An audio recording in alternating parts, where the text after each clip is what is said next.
Bab 201, Nama, CEO berbahaya penulis, Ni. Darcy, plus matikan mengatur ulang. Di ruang tamu di lantai pertama, dua sosok, satu besar dan satu lagi kecil, berbaring di tanah, merenungkan permainan catur di depan mereka. Xia Guoguo memegang palu tiup besar di tangannya, tertawa terbahak-bahak dari waktu ke waktu. Hahaha kakek, kamu kalah lagi. Menghukummu kemudian palu menghantam kepala Qin Hansheng. Qin Hansheng tidak terlalu marah. Akhirnya, mereka berdua tertawa dan menjadi satu kelompok. Dalam perjalanan pulang, Xia Tong bingung bertanya dengan patuh, sebelum makan malam, bukankah kamu mengatakan bahwa kakek itu serius dan tidak manis? Mengapa kamu bisa rukun dengannya nanti? Petik 2, Xia Guoguo memandangnya dan berkata, Bu, tahukah kamu bahwa setiap menantu perempuan adalah hal yang benar untuk menyenangkan ayah mertuanya? Xia Tong, sama dengan. Xiao Guai tidak menyadari ekspresi kaku di wajah Xia Tong, dan melanjutkan, aku serius memikirkannya nanti. Karena kakek yang serius adalah ayah dari saudara laki-laki Suai, dan saya ingin menikahi saudara laki-laki Suai, sulit untuk menyenangkan kakek yang serius. Xia Tong, lebih baik menyebutnya, dipaksakan di bulu mata, sama dengan.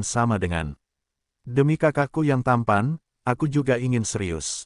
Kakek saya menyukai saya, sehingga ketika saya menikah dengan saudara laki-laki saya yang tampan di kemudian hari, kakek saya yang serius tidak akan menghentikan saya. Qin Mucai, yang mengemudikan mobil, tertawa terbahak-bahak. Xia Tong menyentuh kepala putrinya dan berkata, hahaha sayang, kenapa kamu begitu pintar? Kamu jauh lebih mampu daripada ibumu. Xia Tong dan Qin Mucai bersiap selama 2 minggu lagi untuk menyelesaikan lokasi, metode, dan kegiatan pernikahan. Pagi ini, Xia Tong dengan kartu pernikahan, berniat untuk kembali ke Nes, kirimkan beberapa salinan ke rekan-rekan baik masa lalu.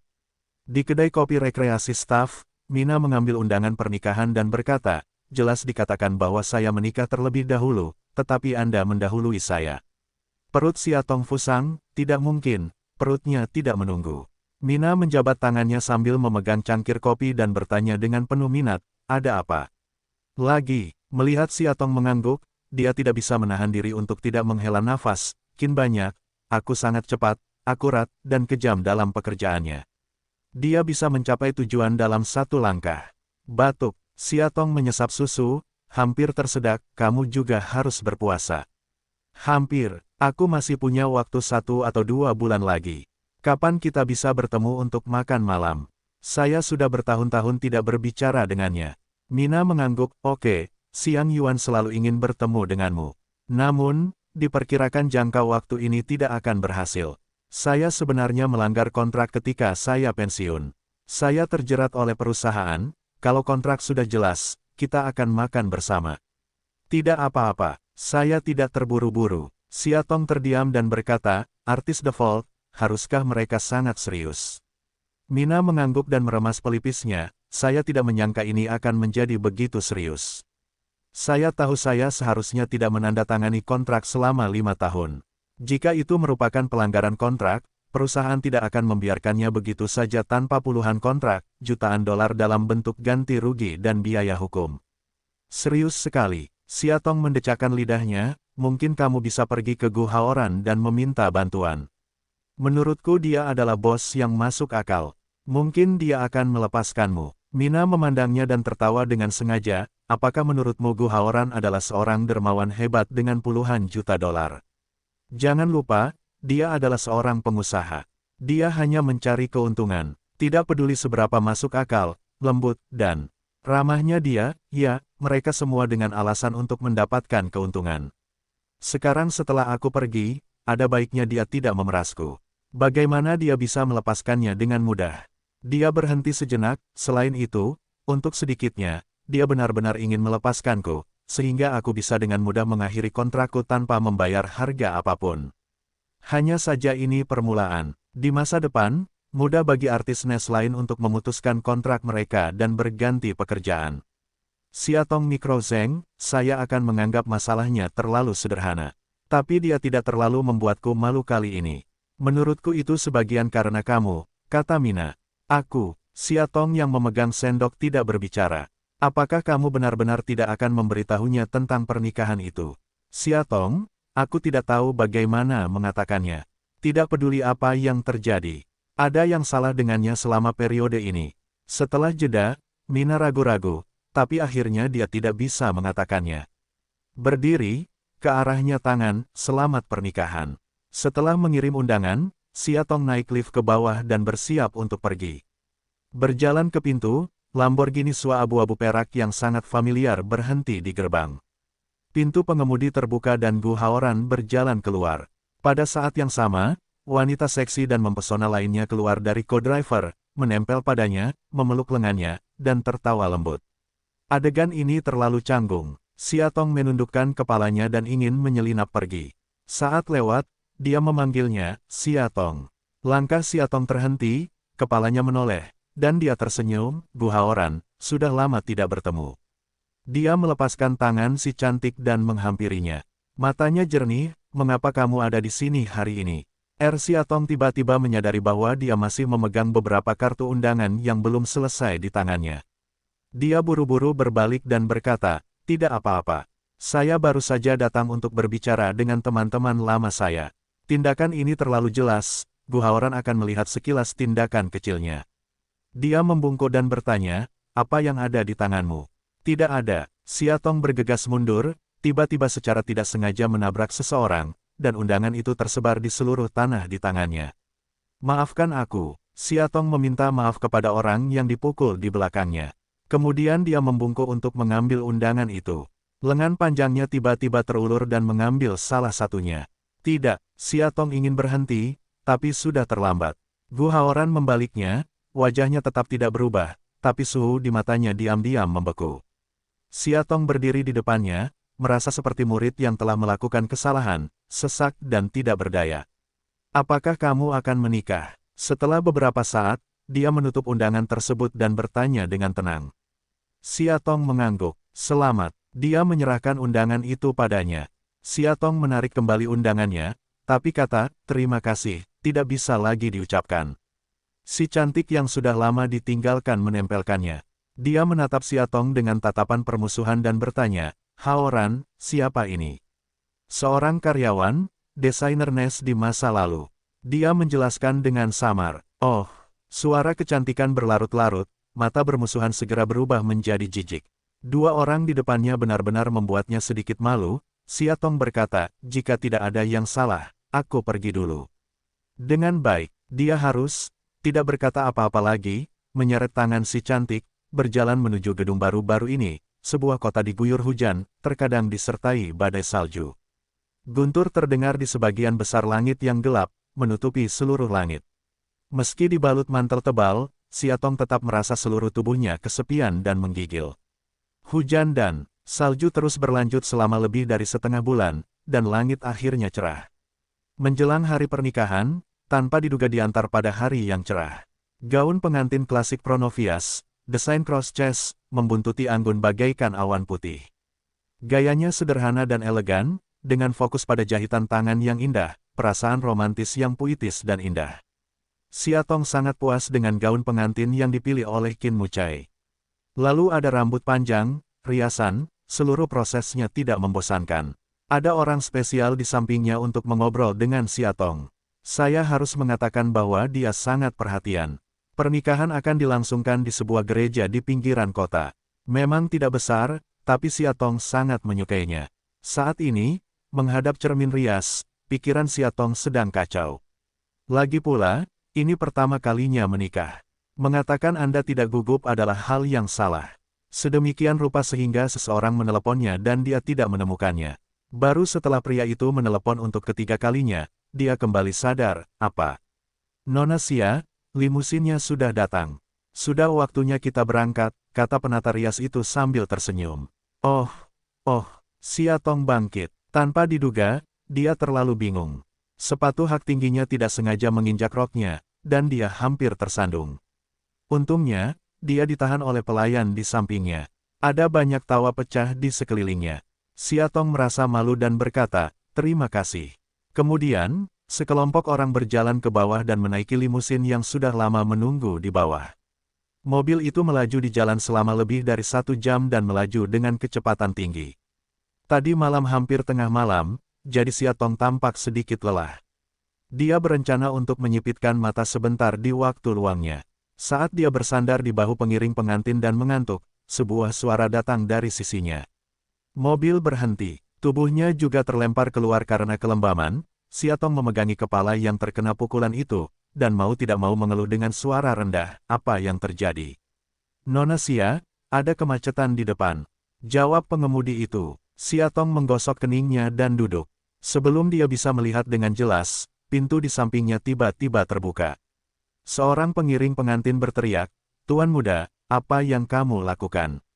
Tuan muda, otak Siatong baru saja keluar dari namanya, tetapi tiba-tiba menemukan pergelangan tangan yang tegang, dan kemudian tubuhnya terpaksa ditarik keluar. Siatong tersendat dan ditarik keluar dari mobil. Sayangnya, dia baru saja pulih dari kebingungan akibat benturan kepala, dan kini dia kembali pusing. Pada saat dia benar-benar bangun, dia telah didorong ke mobil lain. Yu Siatong memandangi kursi pengemudi yang mengenakan gaun putih Kinmu, terkejut hingga tidak bisa berkata-kata. Saat ini, dia sedang memegang kemudi, siap menginjak pedal gas, dan di luar mobil, sekelompok pengiring pengantin yang cemas, pengemudi dan para pelayan segera bertepuk tangan di jendela. "Keluarkan aku dari mobil." Siatong tiba-tiba mengerti dan mengulurkan tangan untuk membuka pintu. Pada saat ini, mobil sudah mulai. Kecepatannya sangat cepat, hampir mencapai kecepatan terbang. Balap drag remaja, tanpa ekspresi berkata, tidak ingin menunggu ludah berikutnya terlalu jelek, lalu kencangkan sabuk pengaman. Kecepatan terlalu cepat, Siatong agak takut, sibuk mengencangkan sabuk pengaman. Dia punya tidak berekspresi sepanjang waktu, tapi di balik penampilan hijaunya ada perasaan jahat dan permusuhan yang kuat. Siatong menahan rasa mual karena perutnya terjatuh dan berkata, "Ada apa? Kita bisa bicara dengan wajah kakakmu untuk menghadapi. Ada banyak orang yang datang ke pesta pernikahan hari ini. Jangan terlalu keras kepala, anggap saja itu demi kakakmu. Anda tidak ingin dia terlalu malu, bukan?" Anak laki-laki itu mengatupkan bibirnya dan tidak berbicara, tetapi kecepatan mengemudinya tidak berkurang sama sekali. Petik 2. Dan ayahmu, dia sangat menyukaimu sehingga kamu tidak ingin mengecewakannya, bukan? Siatong berkata, "Ayo kita kembali. Sebelum kita membuat kesalahan yang lebih besar, kita masih punya waktu untuk." "Mulin, kamu adalah anak yang sangat berbakat. Anda memiliki begitu banyak barang dan begitu banyak orang yang memegang Anda. Mengapa kamu tidak menghargainya? Apakah kamu tahu seberapa jauh kamu melenceng dari sasaran yang kamu lakukan?" Petik 2. Diam, dia tiba-tiba dengan marah berteriak padanya, "Seberapa banyak yang kamu ketahui tentang keluarga kita? Jangan mengucapkan kata-kata yang terlalu mementingkan diri sendiri, itu benar-benar menjijikkan." Siatong Dun hidup, melihat ke sampingnya, beberapa kali semua ingin mengatakan dan berhenti, akhirnya hanya bisa memilih diam. "Aku tidak bisa menahan perasaan, itu benar-benar dua bersaudara. Mereka bahkan memiliki hobi yang sama, merampok pengantin wanita di pesta pernikahan." Mobil berhenti di sebuah villa di tepi laut. Dia menariknya keluar dari mobil. Pergelangan tangan terkepal erat, brengsek, biarkan Siatong membungkuk ke depan beberapa langkah. Dia berhasil menenangkan kesibukannya melangkah dan mengangkat matanya. Kemudian dia menemukan bahwa Kinmu setengah mabuk dan setengah terjaga. Wajah putihnya memerah tanpa disadari. Apakah dia minum? Tanpa waktu untuk memikirkannya, dia telah ditarik ke pintu olehnya. Anak laki-laki itu merayu mengulurkan tangannya dan sepertinya ingin memasukkan kata sandi di pintu. Dia menekannya beberapa kali. Bunyi, "Didi," yang berantakan seperti nomor halaman yang berserakan, dia tidak bisa mendapatkan petunjuk. Butuh waktu lama baginya untuk memasukkan kata sandinya. Pintu terbuka dan dia mendorongnya masuk. Siatong terhuyung-huyung memegangi dinding dan nyaris tidak bisa berdiri kokoh. Dia masuk, mengunci pintu, lalu mengunci semua jendela dari dalam dan menutup tirai. Tiba-tiba, villa itu menjadi gelap gulita seperti sangkar. Setelah semua ini, dia duduk di sofa, kepalanya terangkat, sepertinya sakit kepala, dan gelisah menggosok pelipisnya. Melihat ada sandal di pintu lemari sepatu, kaki Siatong sibuk menggesek sepatu hak tinggi yang menyakitkan. Saat dia menopang dinding dengan satu tangan dan mengganti sepatunya dengan tangan lainnya, anak laki-laki itu tiba-tiba membuka matanya. Di bawah alis yang terkunci, mata gelap sudah suram. He Huoran bangkit, menghampirinya, mengulurkan tangan dan mendorongnya ke tanah. Siapa yang mengizinkanmu memindahkan barang? Letakkan untukku. Siatong duduk di tanah dan menatapnya dengan tak terbayangkan, kemarahan berasal. Melihat dia dalam keadaan linglung dan tidak bergerak untuk waktu yang lama, Qin Murian membungkuk dengan tidak sabar, mengambil sandalnya dan menaruhnya di lemari sepatu lagi. Lalu dia duduk di sofa dengan marah. Siatong duduk di tanah sebentar, lalu bangkit, bertelanjang kaki dan langsung menghampirinya. Terlihat tenang, Qin Mulin, apa yang kamu inginkan? Anak laki-laki itu menyalakan TV dan tidak memandangnya. Siatong melanjutkan, kamu sangat membenciku, jadi kamu ingin menghancurkan pernikahan ini. Atau karena kamu membenci setiap wanita yang muncul di samping kakakmu. Dia tetap tidak melakukannya, aku tidak peduli padanya. Siatong menggigit bibirnya dan mengatakan tebakan yang telah lama ada di hatinya, aku tidak menyukai kakakmu, bukan? Petik 2. Bang, remote kontrolnya hancur berkeping-keping, dan anak laki-laki itu bangkit berdiri, wajahnya pucat. Di pintu gereja, Qin Mucai telah berganti pakaian hitam rapi dan mengangguk ke setiap tamu pernikahan. Pada saat ini, Niseng berlari ke arahnya dengan panik, berbisik padanya sebentar, dan wajahnya berubah drastis. Kemudian, terlepas dari kebingungan orang lain, mereka bergegas keluar. Di dalam mobil, Qin Mucai bertanya, di mana dia menghentikan mobilnya. Kembali ke Musao, Jalan Raya Luoan. Kemana kamu pergi? Menurut orang-orang yang ada di sana saat itu menuju ke utara. Petik 2. Utara. Qinmu mengangkat alisnya lalu menginjak pedal gas. Bang, remote kontrolnya hancur berkeping-keping, dan anak laki-laki itu bangkit, wajahnya pucat. Siatong, jangan egois benar. Untuk waktu yang lama, dia mengertakkan gigi.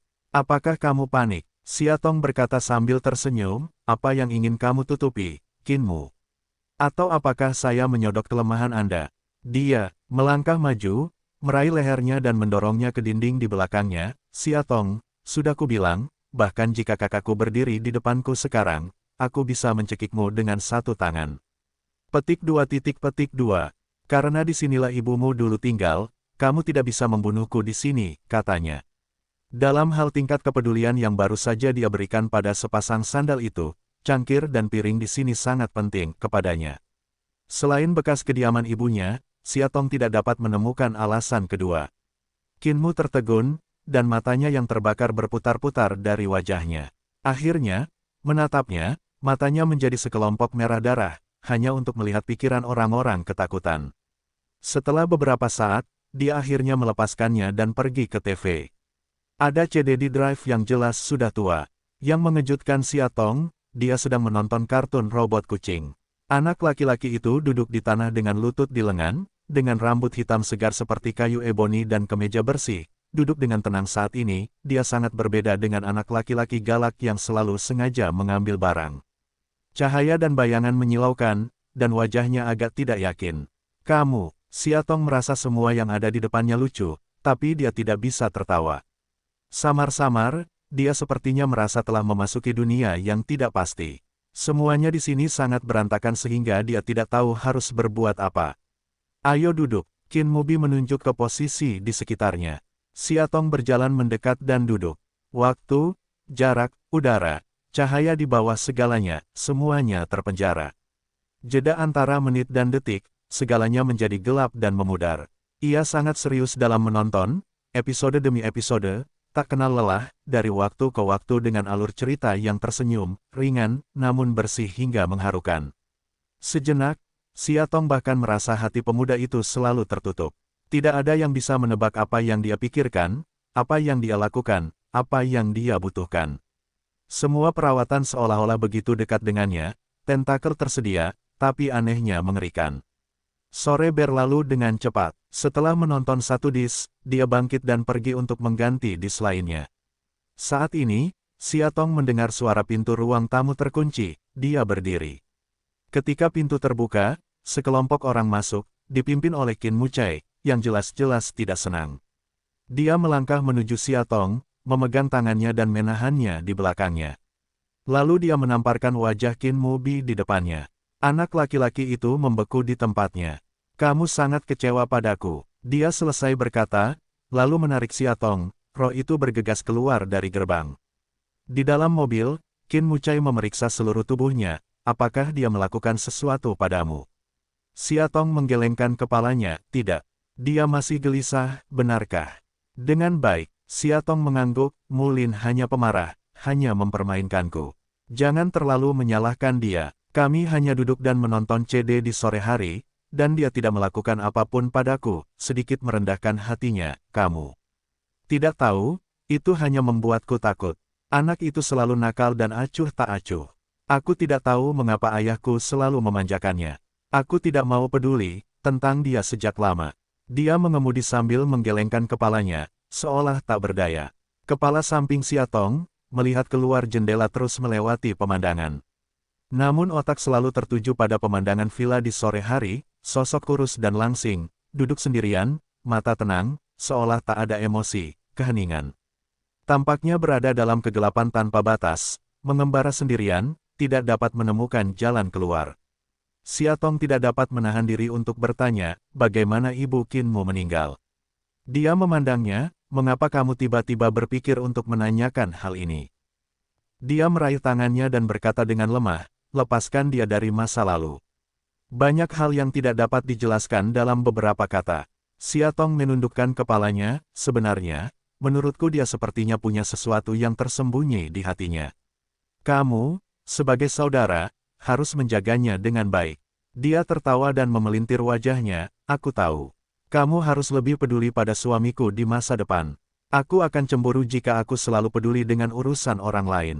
Untungnya, pada akhirnya, pernikahan tersebut akhirnya berlalu tanpa bahaya. Ketika Qin Mucai meraih tangannya dan berjalan keluar dari mobil, ledakan sorak-sorai muncul di kerumunan. Ini adalah bangunan kuno bertingkat tinggi yang tenang dan khusyuk. Di ujung koridor pintu masuk utama, Ayah Baptis tersenyum pada dirinya sendiri dengan Alkitab, bocah penjual bunga menjaga jarak 1 meter di belakang mereka. Dari waktu ke waktu, kelopak bunga berjatuhan dari langit. Pemandangannya luar biasa, sinar matahari yang hangat menyinari tubuh pria di sampingnya, dengan tubuh tinggi dan tegap, fitur wajah yang kuat, dan setelan jas hitam yang disesuaikan, yang sangat memanjakan mata. Siatong membawanya maju, selangkah demi selangkah, berjalan dengan sangat hati-hati, akhirnya adalah dunia lain. Dunia yang penuh kebahagiaan yang belum pernah dia injak. Gereja yang tenang, penuh dengan teman dan kerabat, semua menahan napas, menunggu momen paling khusyuk dan indah. Aku ingin dia menjadi istriku, suami. Mulai hari ini, kita akan memiliki dan mendukung satu sama lain, tidak peduli baik atau buruk, kaya atau miskin. Petik 2. Bukan sampai mati kita bisa berpisah. Dia menundukkan kepalanya dan meraih tangannya. Saat ini, aku tidak tahu siapa yang gugup. Aku hanya merasakan sentuhan basah di tanganku. Begitu lembut dan lengket hingga aku tidak dapat dipisahkan. Mengenakan cincin yang bagus, matanya memiliki sedikit air, dan satu tangan tidak memihak, memegangnya. Erat, seolah tidak terpisah, saling berpegangan. Saat ini, akhirnya, selamanya. Pada hari ketiga setelah pernikahan, Yichu berencana terbang kembali ke Australia. Siatong pergi ke bandara untuk mengantarnya pergi. Dia mengira dia masih mengandung anak dan tidak ingin membiarkannya berlarian. Tanpa diduga, dia sangat keras kepala dan harus datang. Yichu harus menyerah. Pada hari ketiga setelah pernikahan, Yichu berencana terbang kembali ke Australia. Siatong pergi ke bandara untuk mengantarnya pergi. Dia mengira dia masih mengandung anak dan tidak ingin membiarkannya berlarian. Tanpa diduga, dia sangat keras kepala dan harus datang. Yichu harus menyerah. Sebelum berpisah, mereka banyak bicara, namun enggan berpisah. Sebelum naik ke pesawat, dia tiba-tiba teringat sesuatu. Tong, beberapa rekan datang ke pernikahanmu kemarin lusa, salah satunya menurutku sangat familiar. Sepertinya aku pernah melihatnya di suatu tempat. Siatong bertanya, yang mana? Yichu memikirkannya dan berkata, gadis dengan wajah lancip dan rambut keriting. Dengan mantel wol merah. Apakah kamu ingat? Melihat Siatong kebingungan, dia menambahkan, duduk di luar baris ketiga auditorium. Aku melirik lencananya saat itu. Sepertinya namanya Sue atau sesuatu yang diketahui Siatong dengan jelas bahwa di antara rekan-rekan yang diundang ke pernikahannya, satu-satunya yang bermarga Su adalah Suruo. Dikombinasikan dengan apa yang baru saja dijelaskan Yichu, dia seharusnya benar. Mengapa kamu menyukainya? Siatong bercanda, sebelumnya, dia satu perusahaan denganku.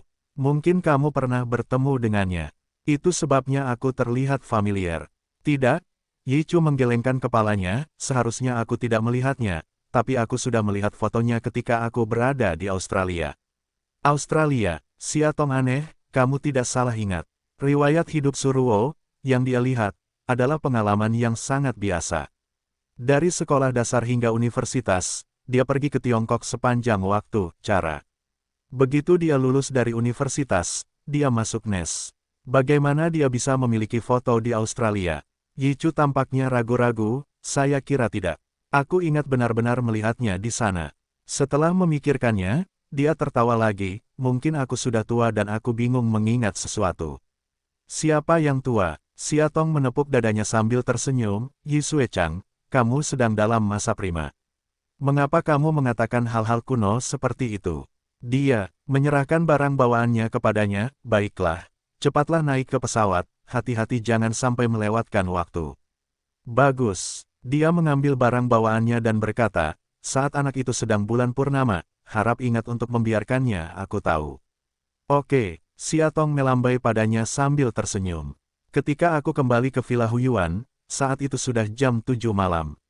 Saat ini, vilanya gelap, terang pun tidak ada. Melihat rumah kosong itu, Siatong sedikit melankolis. Darling dipindahkan ke taman kanak-kanak Lord dan hanya bisa kembali seminggu sekali. Meskipun Siatong enggan menyerah, dia hanya bisa melakukannya demi keselamatannya. Hanya saja gadis kecil kentut itu tidak punya rumah yang berisik, tampak sangat sunyi. Apalagi jika luas rumahnya kurang dari 100 meter persegi dan berubah menjadi mansion berukuran ratusan meter persegi, perasaan hampa semakin kuat. Keluarkan kuncinya, buka pintunya, Siatong membantu dinding mengganti sepatu. Namun tidak menyadari bahwa dalam kegelapan, sesosok tubuh mendekatinya.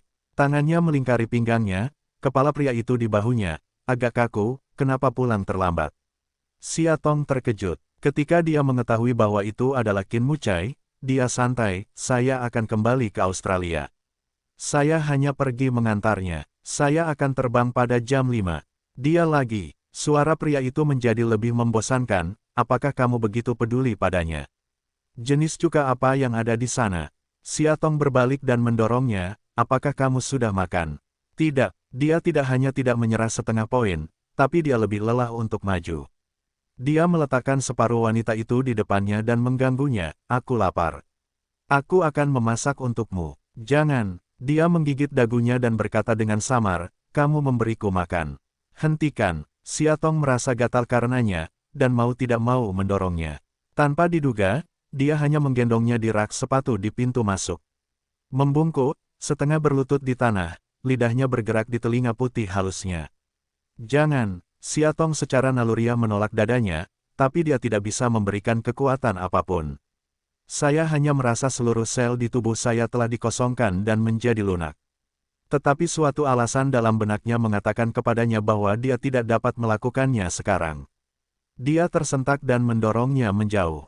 Matanya bingung. Dia menunjuk ke perutnya dan berkata, sangat mudah untuk mengalami keguguran dalam 3 bulan pertama, jadi demi bayinya, tahanlah.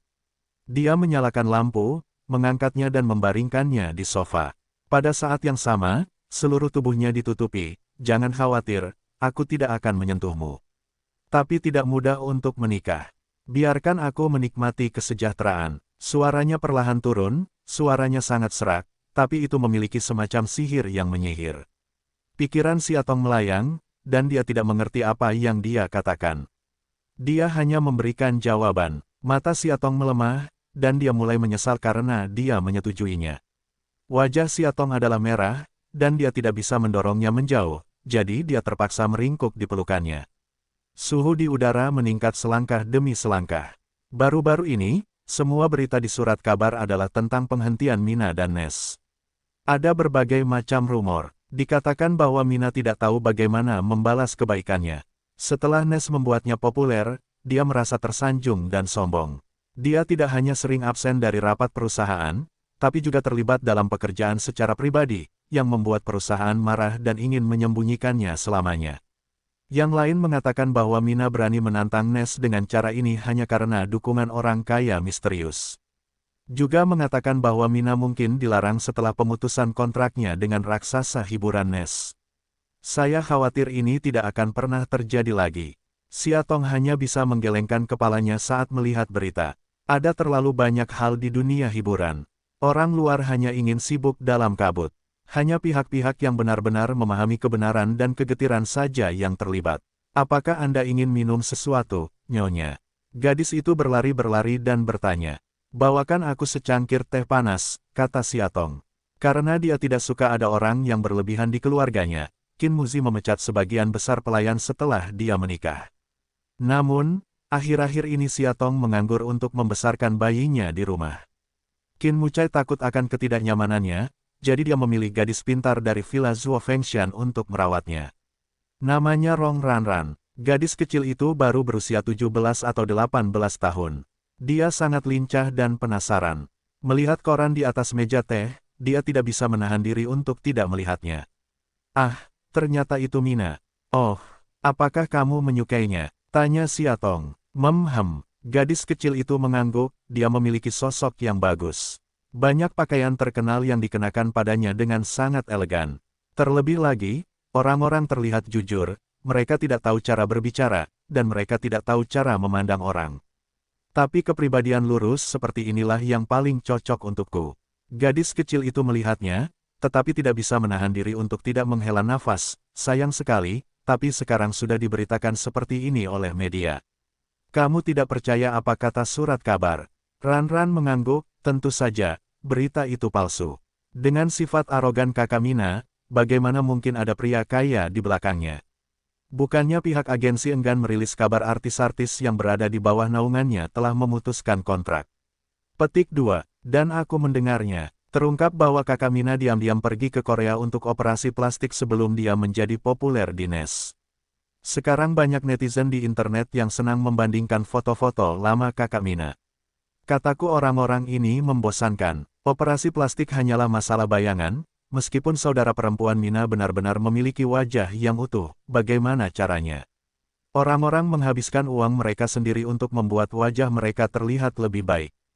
Apa yang menghalangimu? Apakah pantas untuk dimarahi dengan masam? Lagi pula, itu hanyalah sekelompok wanita pencemburu yang enggan menyerahkan uang dan tidak berani mengambil risiko.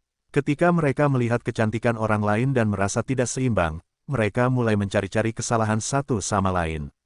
Siatong menyesapnya minum teh sambil tersenyum, dan tiba-tiba jatuh cinta pada gadis lugas ini. Menurutku masuk akal mendengarmu mengatakan itu. Mina diberkati memiliki penggemar sepertimu. Ah! Ranran menghela nafas lagi dan duduk di samping Siatong, tapi tidak ada gunanya hanya berpikir seperti ini. Dikatakan bahwa saudari Mina benar-benar sengsara akhir-akhir ini. Dia tidak hanya dikejar dan diblokir oleh berbagai media jahat, tetapi juga dimarahi oleh berbagai penggemar dan gangster di internet. Perusahaan ekonomi tidak membantunya. Sekarang saya benar-benar terdorong hingga akhir hidup saya. Siatong mengepalkan cangkirnya dan tidak berbicara. Ranran menambahkan, sebelumnya, salah satu artis dari perusahaan Huan Qiu juga berpikir bahwa perlakuan perusahaan tidak baik, jadi dia menolak untuk memujinya dan ingin mengakhiri kontrak. Akibatnya, kami membayar puluhan juta ganti rugi saja, dan hampir kehilangan semua uang yang kami peroleh dalam 10 tahun terakhir.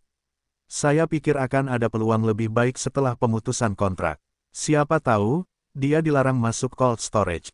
Belakangan, bahkan penyanyi bar dan pasar malam pun tidak menginginkannya. Dia sangat miskin sehingga dia harus melakukan pekerjaan kecil-kecilan untuk mendirikan kios. Kemudian, artis tersebut tidak tahan dan bunuh diri. Kudengar kakak Mina sering pergi ke psikolog beberapa hari yang lalu. Saya sangat takut dia akan mengikuti jejak artis sebelumnya. Aku tidak bisa berpikir untuk melakukan hal bodoh saat ini. Siatong meletakkan cangkir tehnya dan berkata, Ranran, aku ingat sup ayam masih direbus di dalam panci tanah liat ungu. Pergi dan lihatlah. Ini hampir jam 6. Tuan muda seharusnya ada di rumah. Pergi dan siapkan makan malam dengan cepat. Petik 2. Melihat waktu, memang sudah waktunya.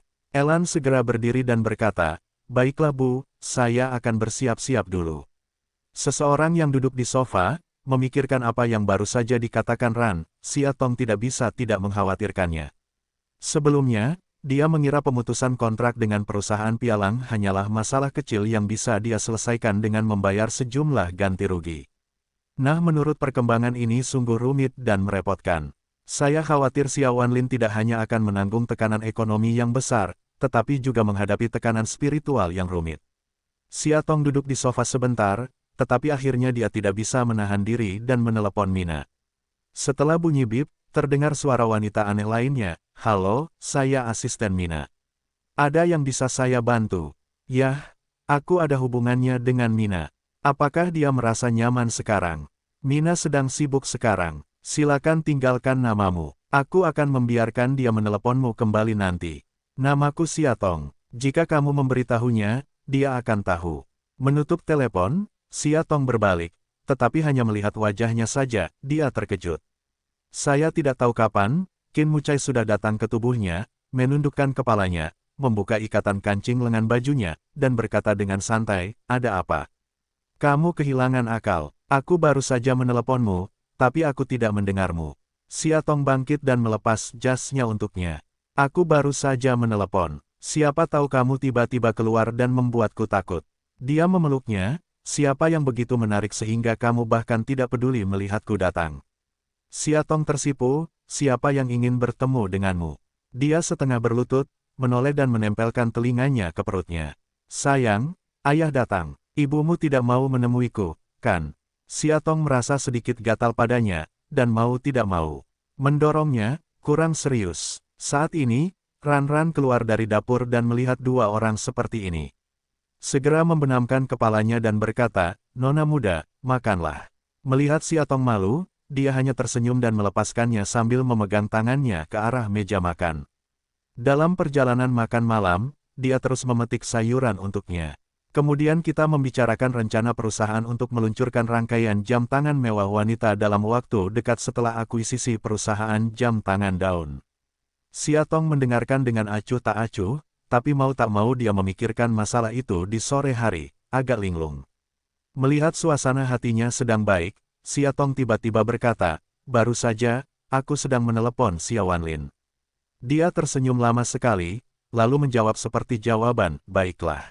Xia Tong menggigit bibirnya, "Adikku akan menikah 2 bulan lagi, jadi aku membicarakan tentang pemutusan hubungan dengan Nes baru-baru ini, tapi sepertinya tidak terlalu mulus. Nes enggan melepasnya, saya khawatir akan sangat merepotkan." Petik 2. Ia mengaku sengaja mencoba mencari tahu sikapnya. Jika Qin Mucai bersedia menjadi penengah dalam masalah ini, Nes pasti akan bersedia menjual wajahnya. "Makan ini." Dia menaruh udang kari min ke dalam mangkuknya, "Enak." Xia Tong melihat potongan udang kuning di dalam mangkuk, dan hanya bisa menelannya ketika sampai di mulutnya. Meski dia tidak berbicara, namun sudah memperjelas sikapnya, dia tidak ingin membantunya. Xia Tong mengambil udang itu dan menggigitnya, enak sekali. Dia seharusnya tidak mengatakan itu. Berdasarkan apa yang dilakukan Qin Mucai pada keluarga Xia 3 tahun lalu, dia sangat membenci keluarga Xia, terutama Xia Wanlin. Sekarang dia dalam masalah, bagaimana dia bisa berusaha menyelamatkannya meskipun itu baik. Saat ini, ponsel di atas sofa berdering. Xia Tong meletakkan sumpitnya untuk mengambilnya. Xia Wanlin lah yang menelepon. Suaranya penuh kelelahan. "Tong Tong, ada apa?" Xia Tong memandang Qin Muci di meja makan, membalikkan punggungnya dan berkata dengan suara rendah, "Saya sudah membaca semua berita di koran. Jangan percaya itu hanya dibuat-buat demi penjualan." "Aku tahu, aku tidak percaya." Xia Tong berkata, "Kakak, apakah kamu ada waktu luang akhir-akhir ini? Aku ingin bertemu denganmu." "Yah, aku akan punya waktu setengah jam pada jam 4 besok sore," pikirnya. "Kalau begitu kamu bisa menungguku di kedai kopi depan gedung Nes." Tutup telepon, Xia Tong berbalik. Di depan meja, Qin Muci tidak makan lagi. Dia duduk di kursi dan sepertinya menunggunya. Xia Tong meletakkan ponselnya, "Aku kenyang. Aku akan naik ke atas dulu." Setelah beberapa saat, melihat dia tidak berbicara, Xia Tong ragu-ragu dan langsung berbalik ke atas. Di kamar mandi, suara air terdengar dari waktu ke waktu. Xia Tong bersandar di selimut, menatap langit-langit di atas kepalanya, sedikit kesal. "Sejak saya bercerita tentang Xia Wanlin malam ini, mereka tidak berminyak seperti biasanya. Dia pergi bekerja di ruang kerja, sementara dia sedang menonton TV di kamar tidur. Setelah itu, dia tidak mengucapkan sepatah kata pun. Bukankah dia sedikit berlebihan? Atau, Xiaotong menunduk, atau posisinya dalam pikirannya, tidak pernah setinggi yang dia bayangkan. Demi Lin Manru yang sudah mati, dia bisa menghancurkan keluarga Xia tanpa ampun. Dan sekarang, saat dia sedang kesal, pintu kamar mandi terbuka dan pria itu keluar. Tubuh ramping, otot dada telanjang dan familiar tetesan air di sekujur tubuhnya, seksi hingga ekstrim mata Xiaotong mengikuti untuk melihat ke bawah. Tidak ada pakaian dalam, Xiaotong segera membenamkan wajahnya di selimut, dan wajahnya memerah. Dia curiga dia sengaja merayunya. Ketika dia membuka sudut selimut, tubuh Qin Muci yang bersih dan segar muncul. Melihat gerakannya yang menyusut, dia tidak bisa menahan tawa dengan suara rendah. Dia memutuskannya, menoleh ke dirinya sendiri, menundukkan kepalanya dan memberinya ciuman panjang. Dia hanya menyesalinya di ruang kerjanya. Sejak dia hamil, dia sangat melekat. Setelah makan malam, dia selalu meringkuk di sampingnya seperti kucing, menonton TV bersama. Kadang-kadang ketika dia sedang sibuk, dia akan menemaninya membaca koran di ruang kerjanya. Hari ini, dialah satu-satunya yang tinggal selama 3 jam. Ia mengaku sedikit tertekan, jadi, dia menginginkannya kembali sekarang. Qin Mucui menunduk dan mencoba yang terbaik untuk menciumnya. Dia sangat agresif sehingga dia berulang kali menggigit mulutnya. Xiaotong bersandar di pelukannya, tidak dapat berbicara. Dia hanya bisa meronta dan bersenandung, baiklah, baiklah. Panas di udara meningkat, dan topik yang tidak menyenangkan telah lama hilang. Dia memeluknya dan menciumnya untuk waktu yang lama, hangat dan gila. Panas di kulit satu sama lain hampir bisa membakar satu sama lain. Xiaotong sedang dicium olehnya, terengah-engah, dan mata biru tua yang dalam juga perlahan menjadi dalam karena ketenangan. Sesosok tubuh tertekan, pria itu terengah-engah, matanya berkedip karena keinginan yang tidak bisa disembunyikan. Melihatnya, sepertinya dia tidak bisa lagi menahan emosi yang dibangkitkan oleh wanita kecil di bawahnya. Oke, sekarang, Xiaotong tiba-tiba membuka matanya dan berkata sambil tersenyum, "Maaf, aku merasa tidak enak badan hari ini. Aku tidak ingin berada di dalam." Qin Mu tertegun. "Beri jalan untuk." Xiaotong mendorongnya menjauh, menutupi perutnya dan berkata, "Kamu menekan bayiku. Baiklah, pergilah ke kamar mandi dan selesaikan sendiri. Aku akan tidur." Kemudian dia berbalik, membelakangi dia, dan menjelaskan bahwa dia tidak peduli padanya. Qin Muci terdiam dan menepuk pundaknya, "Halo Xiaotong." "Xiaotong, kamu tidak mau."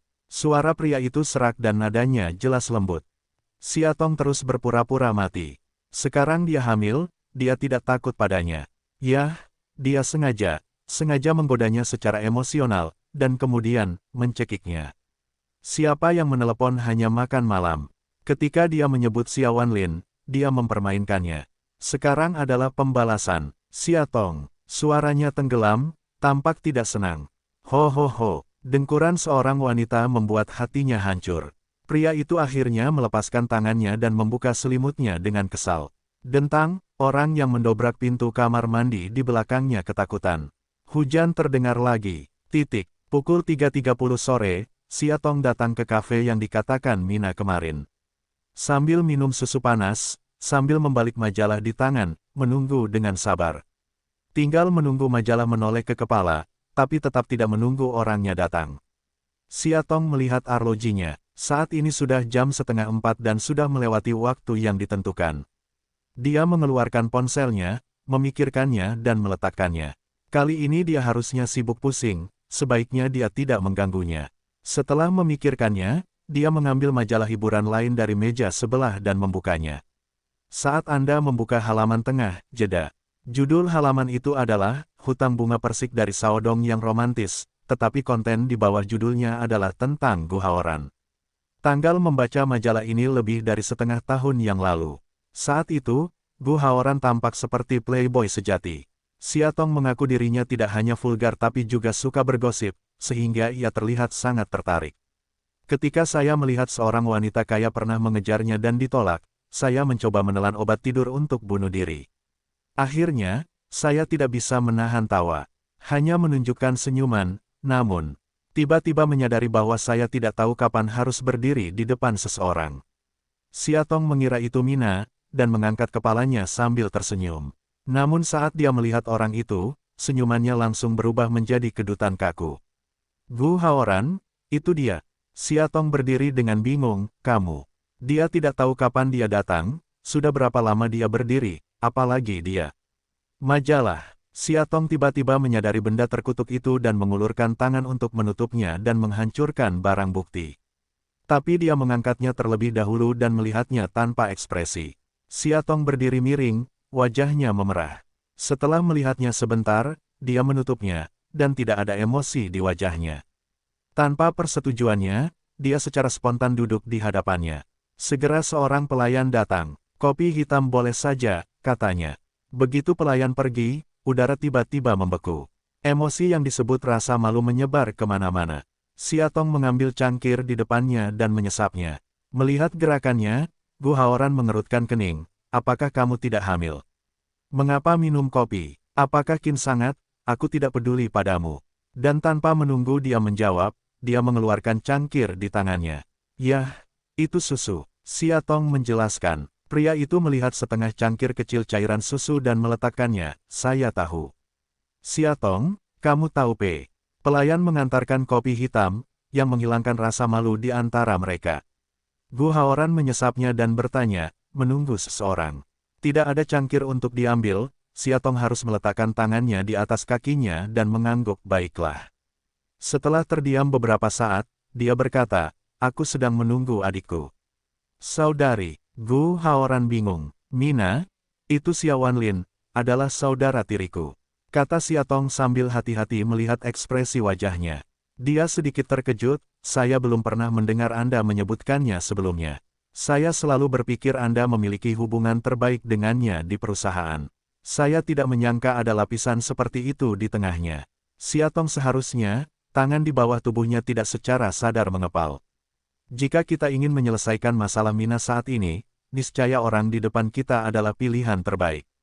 Jika bukan karena pertemuan di kedai kopi ini, dia tidak akan berpikir untuk mencarinya. Namun karena Tuhan telah memberinya kesempatan ini, apakah dia mau berbicara? Apakah kamu menginginkannya atau tidak? Siatong ragu-ragu dan ragu-ragu. Dalam suasana hati yang bingung, mau tak mau aku mengambil cangkir susu di atas meja dan menaruhnya di bibirku. Kemudian saya menemukan bahwa cangkirnya berwarna hitam, dengan bau yang pahit.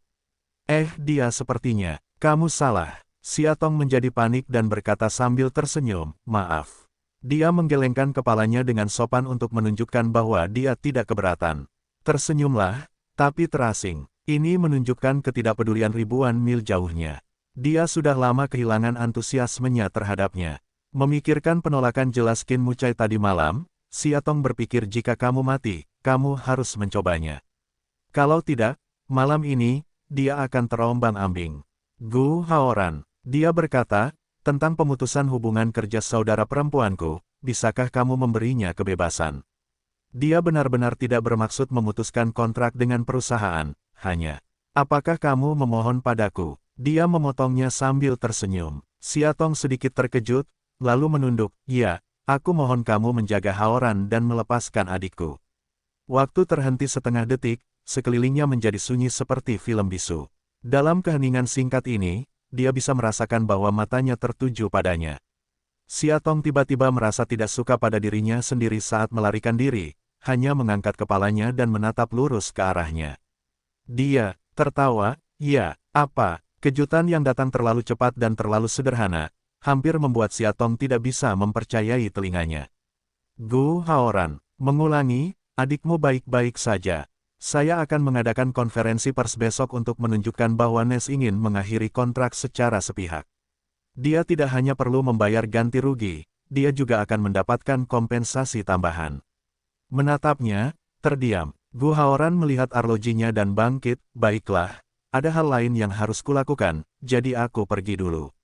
Berbalik dan berjalan keluar, tunggu, Siatong menghentikannya di belakangnya dan berkata, terima kasih. Tidak nada suaranya ringan. Lantai 21, Qin Mucai menghancurkan laporan itu di tanah, apa yang kamu lakukan? Ini berantakan, Kembalilah dan ulangi, dan berikan kepadaku besok. Direktur keuangan mengambil pernyataan itu dan keluar dengan wajah abu-abu. Tak jauh dari pintu, sekelompok orang yang menunggu melihat lelucon itu tertawa. Benarkah, Presiden sungguh aneh hari ini? Saya disuruh membuatkan kopi di pagi hari. Saya membuat kopi hitam sesuai kesukaannya. Alhasil, dia memecahkan cangkirnya dan mengatakan rasanya terlalu pahit untuk saya rendam lagi. Aku memberinya sebungkus gula dan sebungkus susu, dan dia memecahkan cangkirnya lagi, mengatakan itu terlalu manis. Kamu tidak tahu seperti apa dia saat itu. Rasanya seperti memakan orang. Itu membuatku takut sampai mati, keluh sekretaris Lina. Aku belum melakukannya. Pria lain berkata, saya baru saja mendapat tanda baca yang salah di dokumen, jadi saya dilatih olehnya selama hampir setengah jam. Baiklah, apakah Tuan Qin marah di rumah tadi malam? Kebakaran besar hari ini. Petik 2. Mungkin. Lina tertawa tidak ramah, mungkin dia diusir dari rumah oleh istrinya, dan nafsunya tidak punya tempat untuk dilampiaskan, hanya. Tidak, Tuan Qin, pria dengan sifat seperti itu selera akan diusir keluar rumah oleh istrinya. Jika dia benar-benar tidak punya tempat untuk melampiaskannya, aku akan menjadi orang pertama yang mengabdikan diriku pada kerusakannya. Titik. Qin akan selalu menyukaimu. Hahaha. Di kantor presiden, Qin Muci bersandar di kursi kulit hitam di belakangnya, menggosok tangan kanannya di pelipisnya. Tapi mau tak mau aku memikirkan apa yang dikatakan wanita itu di meja makan tadi malam dan tatapan menyedihkannya ketika dia bertanya padanya dengan kepala tertunduk. Kenangan mimpi buruk. Setelah beberapa saat, dia akhirnya menghela nafas, bangkit, mengambil jasnya dan berjalan keluar pintu. Niseng bertanya, apakah Musao akan pulang langsung? Ayo pergi ke Nes dulu. Katanya, Gu Haoran tidak pernah mengira pria ini akan tiba-tiba menemukannya. Mendengar pengarahan dari sekretaris Anya, dia tersenyum dan berkata, biarkan dia masuk. Setelah beberapa saat, pintu kantor terbuka dan bayangan gelap muncul di dekatnya. Gu Haoran berdiri, mengulurkan tangannya dan berkata sambil tersenyum lembut, halo, Tuan Qin. Setelah bersikap sopan, Qin Muci duduk dan langsung ke topik, saya di sini untuk artis bernama Mina di perusahaan Anda. Dia berkata, nama asli Mina adalah Xiao Wanlin, dan dia adalah saudara perempuan istri saya. Akhir-akhir ini, sepertinya dia dan Tuan Gu mengalami sedikit masalah, yang membuat istri saya sangat kesal. Gu Haoran mengangguk, saya tahu. Qin Muci kesal dan berkata, saya datang ke sini hari ini untuk mengakhiri kontrak saya dengan Mina. Tidak peduli berapa banyak ganti rugi yang kita perlukan, saya berharap Pak Gu bisa membuat kesepakatan besar dan kecil, berjabat tangan dengan Mina, dan berdamai dengan istri saya.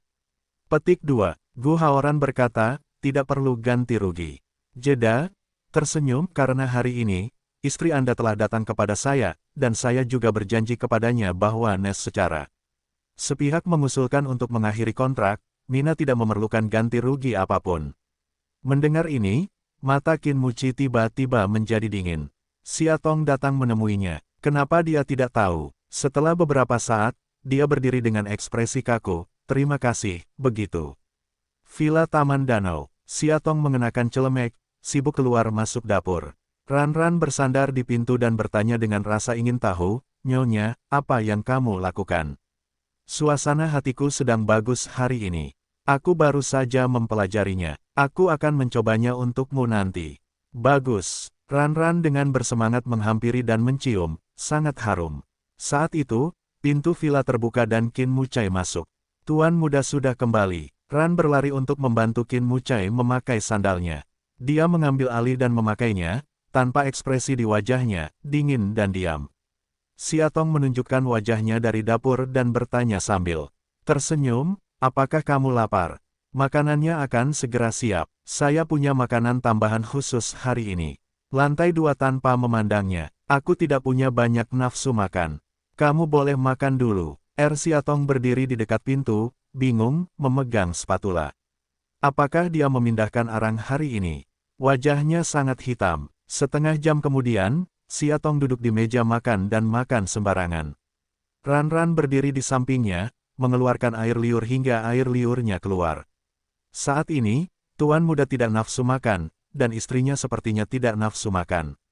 Sayangnya dia memiliki meja yang bagus. Ran-Ranwu merasa perutnya kosong, sedih. Lari-lari, ah.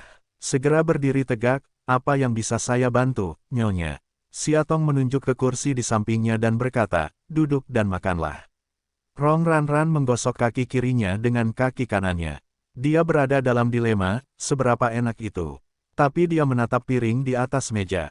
Apa yang harus dia lakukan? Dia sangat ingin makan. Siatong bangun, mengisi semangkuk penuh bubur kepiting dan menaruhnya di atas nampan. Saya akan pergi menemui tuan muda. Adapun hal-hal lain, saya tidak punya banyak nafsu makan. Anda bisa melakukannya sendiri. Selesai berkata, Wu juga dari mengambil nampan untuk berjalan menuju lantai 2. Oh ya, menunggu Siatong pergi, lari berlari segera duduk dan makan dengan lahap. Di ruang kerja, Qin Muci sangat kesal saat melihat dokumen tersebut. Lemparkan pena, bersandar pada sandaran kursi, sepasang mata, setengah terbuka dan setengah tertutup. Mendengar seseorang mengetuk pintu, dia berkata dengan lemah, masuk. Siatong masuk membawa nampan, aku melihatmu tidak makan apapun di malam hari, jadi aku secara khusus mengirim beberapa makanan enak untuk datang ke sini. Dia mendorongnya ke samping, mendorongnya ke sudut kursinya, dan berkata, bubur kepiting buatan tangan istrimu, tolong beri aku sedikit wajah. Tidak, aku tidak lapar. Qin banyak aku. Pinggang garpu Siatong, mata marah menatap bulat, membuat sepasang penampilan marah. Dia tidak melihat burung itu, dan langsung mengambil setumpuk dokumen, sepertinya. Siatong putus asa dan hanya bisa melunakkan amarahnya. Dia menggelengkan lengannya dan berkata, apa yang terjadi padamu hari ini? Mengapa ini begitu aneh? Apakah aku membuatmu marah? Apakah karena aku mengantarmu ke kamar mandi tadi malam dan membuatmu merasa gugup? Tangan Qinmu sedang memeriksa dokumen. Atau karena kamu mendatangi wanita di belakangku untuk melampiaskan amarahmu, lalu kamu tidak bahagia dan merajuk. Dia akhirnya mendongak, sedikit pingsan, kamu keluar. Dalam suara itu, sikap acuh tak acuhnya yang biasa berlanjut, dan sedikit, jejak kemarahan yang tidak bisa dia mengerti. Siatong Azeng, ini setelah menikah, untuk pertama kalinya dia begitu tidak sabar berbicara dengannya. Dia tidak bisa menahan diri untuk tidak marah, dan mengambil nampan dengan marah, Qin banyak, ini yang kamu katakan, kamu tidak ingin memasuki pintuku di malam hari. Dengan itu, dia berjalan keluar dengan galak, mengambil 2 langkah, dan mengerutkan alisnya. Tiba-tiba, aduh, dia sengaja memutar kaki kirinya. Tanpa diduga, sudut puntirnya terlalu besar, dan seluruh tubuhnya kehilangan keseimbangan. Ketika dia melihat bahwa dia akan jatuh ke tanah, dia dipeluk oleh Qin Muzi yang bermata cepat. Siatong sangat jatuh cinta padanya. Di saat yang sama, semangkuk bubur panas juga jatuh menimpa kaki 2 orang. Nyeri, Siatong memegang betis Guang Liulu di luar, kesakitan hingga dia ingin menangis. Betapa bodohnya dia. Awalnya, aku hanya ingin memelintir kakiku, berpura-pura lemah dan menyedihkan, dan memintanya untuk membuang mukanya yang bau dan mengasihaninya. Alhasil, mencuri ayam tidak bisa merusak nasi. Sekarang Anda tidak perlu menginstalnya. Cukup menyedihkan. Qin banyak, saya memakai celana panjang, jadi lebih baik. Dia setengah memeluknya, dengan cemas bertanya, ada apa? Siatong menggigil kesakitan. Qin Mucai menunduk dan memperhatikan tanda merah panas di kakinya. Mengernyit, lalu mengangkatnya dan pergi ke kamar mandi. Dia membaringkannya di tepi bak mandi dan duduk, sementara dia mandi dan berjongkok di depannya untuk mengatur suhu air. Jika tepat, itu membantunya membersihkan betisnya. Kenapa kamu begitu ceroboh?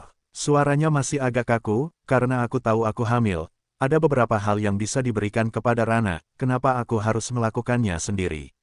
Siatong bergumam, bukan karena seseorang marah. Dia terdiam. Siatong melanjutkan seolah-olah tidak terjadi apa-apa, saya tidak tahu betapa marahnya saya. Saya bahkan tidak minum bubur yang saya masak dengan susah payah. Saya masih laki-laki, jadi maksudnya, apakah dia menjadi batang kayu hari ini? Dia bahkan tidak mengucapkan sepatah kata pun. Qin Mucai berjongkok di sampingnya, diam-diam mengulurkan tangannya, menuju tempat merahnya yang panas, tidak ringan tidak berat, sebagai ganti teriakan Siatong. Dia bermain yin. Siatong marah. Dia menendang pancuran di depannya dengan kakinya. Airnya berbalik dan langsung menuju ke wajah Qin Mucai. Percikan noda air, semprotkan ke wajah seorang pria, siram ke dagunya yang tegar, mengalir ke kerahnya yang sedikit terbuka, basahi sebagian. Yah, akunya, Adegan ini memang menggoda. Hahaha. Dia tertawa, tapi tidak memperhatikan tatapan mata pria itu yang dalam. Siatong, ayo kita perbaiki apa yang belum kita selesaikan kemarin. Dia tiba-tiba berkata bahwa sebelum Siatong sempat bereaksi, tubuh jangkungnya menggulingkannya ke dalam bak mandi. Bak mandi ini didatangkan khusus dari Italia, ukurannya 6 atau 7 kali lipat dari bak mandi biasa. Dan bagian bawahnya bukan jenis keramik keras, melainkan sejenis bahan lembut mirip pantai. Jadi jatuhnya tidak sakit sama sekali. Ketika Siatong kembali, dia menemukan bahwa dia setengah berbaring di dadanya. Dan pakaian dua orang, juga karena semprotan air yang terus-menerus, menjadi basah kuyup. Siatong merasa malu dan ingin duduk, siapa yang akan menyelesaikannya? Menurutku begitu. Dia memegang pinggangnya, tangan lainnya di sepanjang pakaian basahnya meluncur ke dalam, membelai airnya di bawah pengaruh kulit yang sangat halus. Siatong tergelitik olehnya. Dia mengulurkan tangannya untuk mengambil tangannya yang bermasalah, tapi dia memanfaatkan masalah itu dan membenamkan kepalanya di lehernya. Menjilati daun telinga, dagu, leher, berguling ke dada. Kin banyak, kamu tidak tahu malu. Siatong ingin mendorongnya menjauh, wajahnya memerah, aku membuat bubur.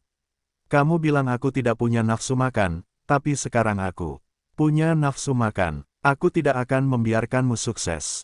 Biarkan aku pergi. Dia berjuang terlalu keras padanya, pria itu hanya berbalik dan menekannya di bawah tubuhnya.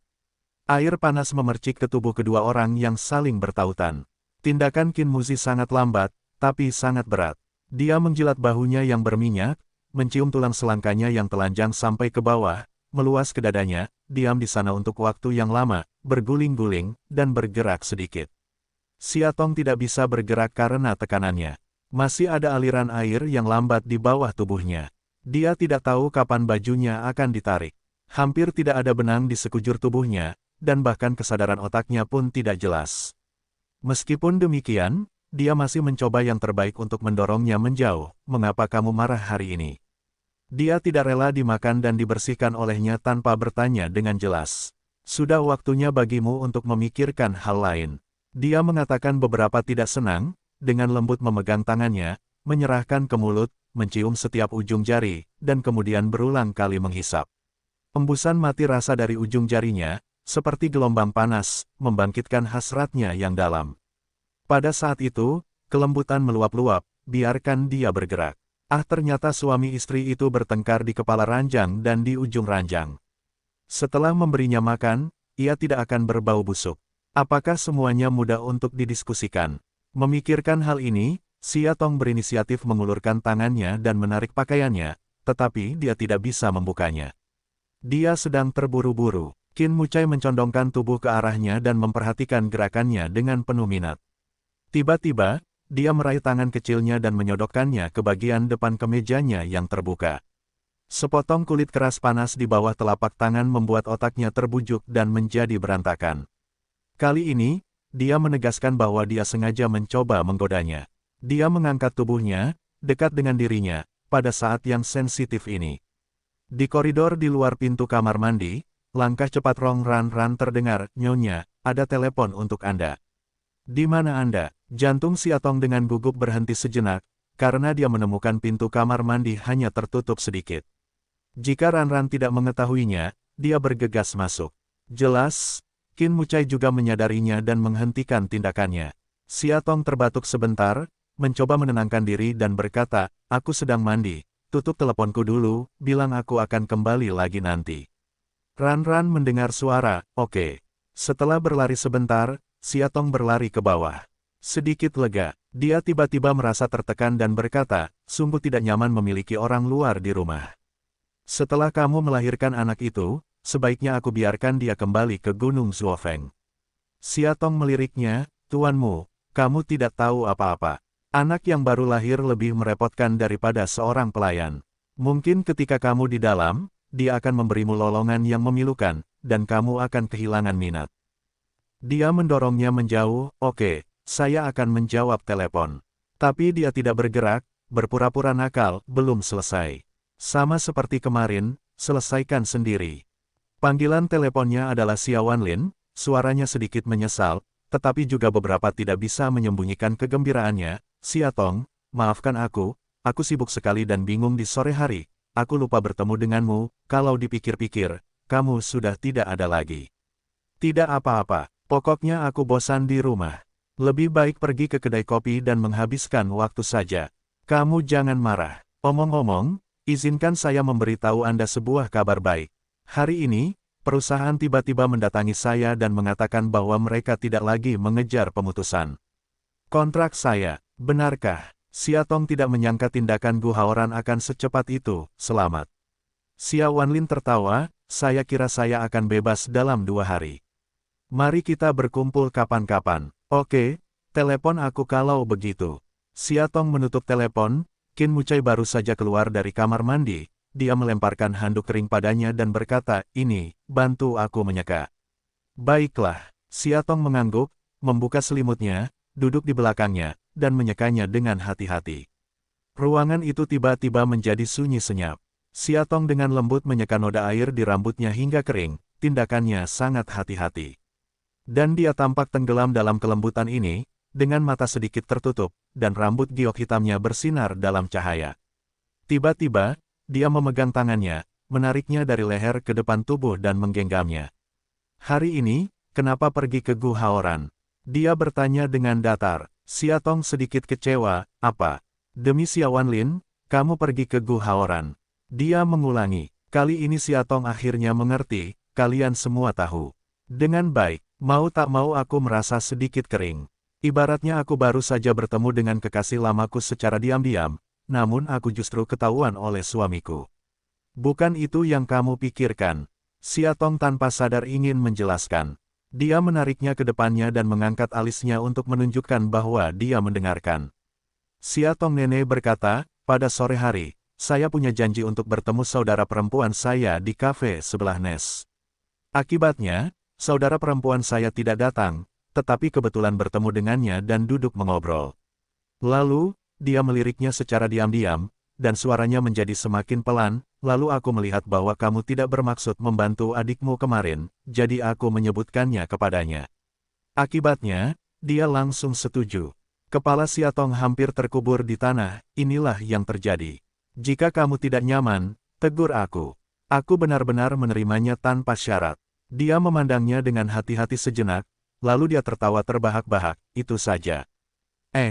Tidak marah, dan tertawa betapa anehnya. Siatong mengangguk dengan sibuk, kalau begitu, tidak ada apa-apa. Dengan baik, dia berkata, kali ini saya pikir Anda adalah pelaku pertama. Saya memaafkan Anda, tapi, dia menegangkan wajahnya dan berkata, itu tidak akan terjadi lagi. Tentu-tentu, Siatong menghancurkan kepalanya, mengungkapkan tekadnya, dan kemudian bertanya dengan rasa ingin tahu, tapi Qin Mucai, kamu terlalu kuat. Bagaimana kamu bisa tahu bahwa Gu Haoran dan aku bertemu? Apakah kamu mengikutiku? Dia dengan malas, itu bukan karena kamu terlalu kejam tadi malam. Siatong Han, saya gelisah di perusahaan sepanjang hari, dan akhirnya memutuskan untuk pergi ke Nes untuk membantu Anda memecahkan masalah, tapi saya mendengar berita seperti itu.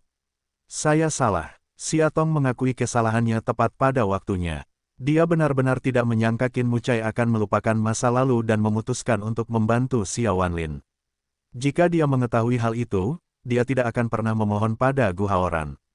Oh, apakah kamu salah? Dia meliriknya, haruskah aku menemukan cara untuk menghukummu? Siatong melangkah mundur, bukankah kamu baru saja mengatakan saat pertama kali kamu melakukan kejahatan, maafkan aku. Kejahatan besar dapat dihindari, tetapi kejahatan yang masih hidup tidak dapat dihindari. Siatong, seberapa sulit untuk melarikan diri. Dia mengangkat selimut dan bergegas ke arahnya, lanjutkan bicara di tempat tidur. Seminggu kemudian, Xia Wanlin akhirnya menyelesaikan sisa pekerjaan serah terima, dan Siatong hendak bertemu di bar. Siatong sangat bersemangat memikirkan bahwa dia akhirnya bisa melepaskan dirinya dari status nenek muda. Keluarga Qin dan pergi ke bar untuk bersenang-senang. Dari pagi hingga sore, merias wajah, menata rambut, menyiapkan pakaian. Saya sangat sibuk. Tepat ketika dia sudah siap dan siap berangkat dengan tas kulit emas kecilnya, Qin Banyak, yang sedang membaca koran di ruang tamu, melirik ke arah dia sembarangan dan melemparkan rok bibi setinggi lutut. Pakai ini, katanya. Xia Tong memandangi tangan seorang siswa sekolah menengah yang konservatif dan bahkan akan membenci roknya. Tak bisa berkata-kata, aku tidak menginginkan ini. Terlalu jelek, apalagi pergi ke bar, bahkan biarkan aku memakainya di jalan. Aku tidak mau, ingin. Dia menariknya ke pangkuannya dan melingkari dia, kalau begitu jangan pergi.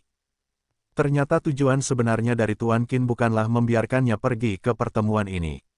Tapi apa yang harus dilakukan? Dia benar-benar ingin pergi. Sejak dia menikah, dia tidak pernah bisa keluar rumah setiap hari. Sebagai wanita berbudi luhur Qin, dia hampir berjamur. Jika Anda tidak membiarkannya bernapas, dia akan menjadi gila. Saya pergi. Dia memisahkan diri darinya dan menjelaskan bahwa dia ingin membela hak-haknya. Qin Muci memandangi pahanya yang telanjang dan belahan dadanya yang terbungkus di atasnya. Matanya sedikit dingin, dan Xia Tong kedinginan. Mengapa kamu tidak ikut denganku dan melihatku?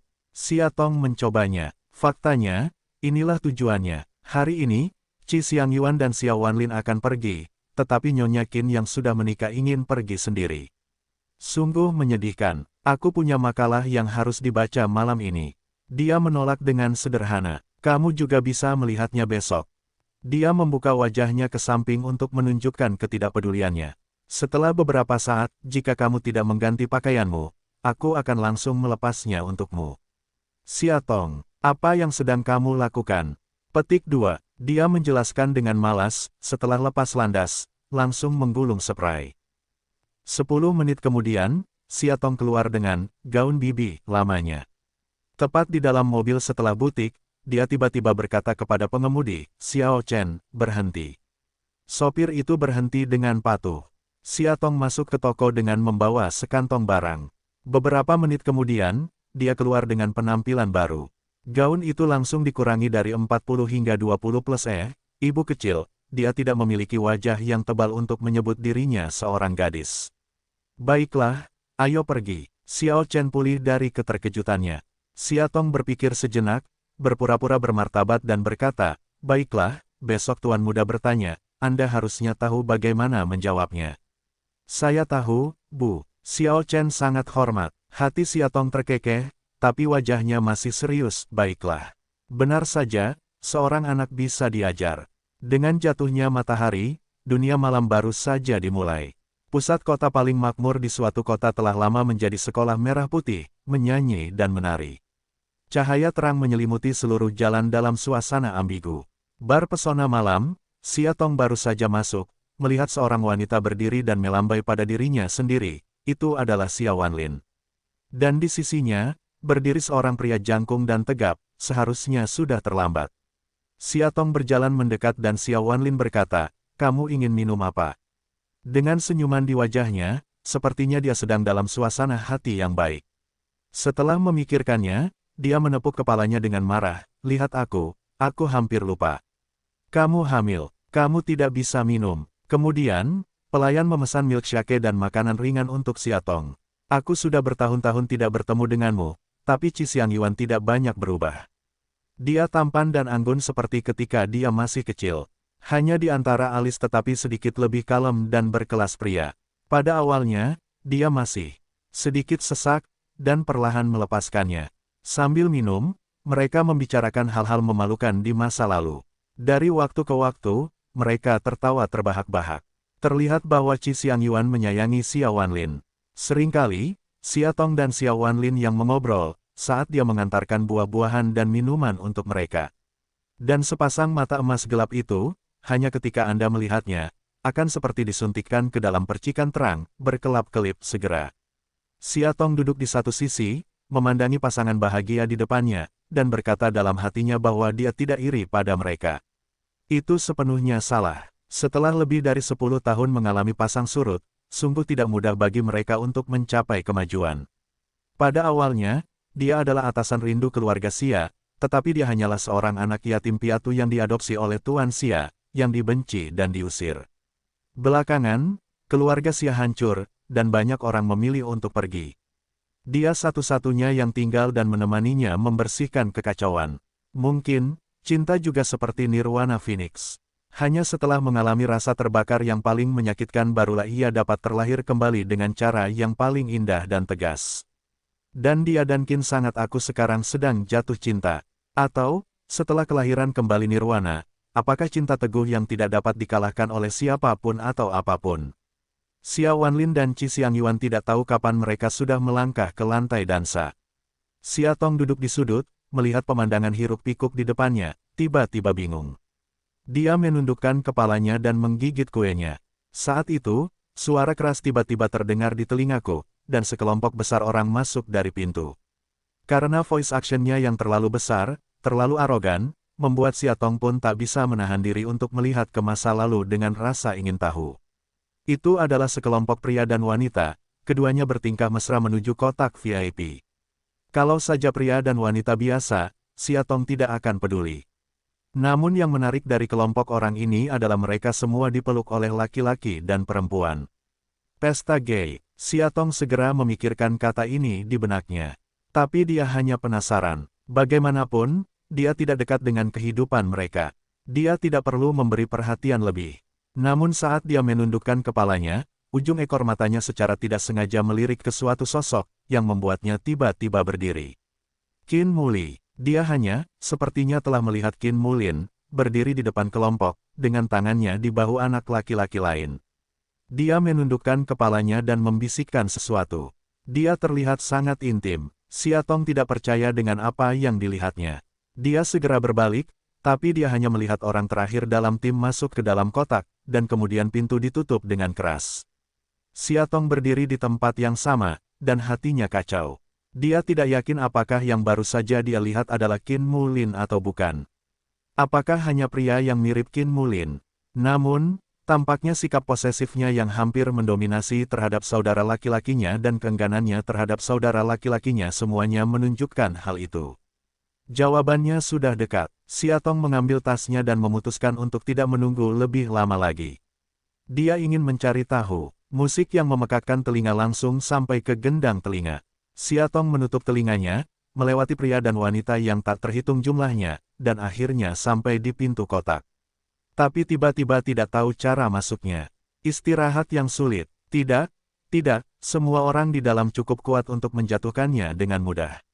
Pengintipan. Ide ini ditolak olehnya begitu keluar, itu terlalu cabul. Apa yang harus kita lakukan? Saat itu, seorang pelayan dengan nampan buah datang dan bertanya, "Nona, bisakah Anda permisi?" "Oh, baiklah." Xia Tong mundur ke samping. "Tunggu, ini dia." Dia berdiri di depan pelayan, menunjuk ke kotak itu dan berkata, "Saya dari dalam.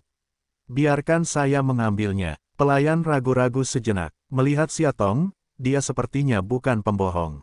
Lalu dia memberinya, "Nona masalah." Xia Tong mengambil piring buah, berbalik, menarik napas dalam-dalam, lalu membuka pintu. Begitu dia memasuki pintu, dia dikerutkan oleh bau asap. Yang membuatnya semakin malu adalah begitu dia mendongak, sepasang lesbian muncul di hadapannya, berpelukan dan berciuman seolah tidak ada orang lain.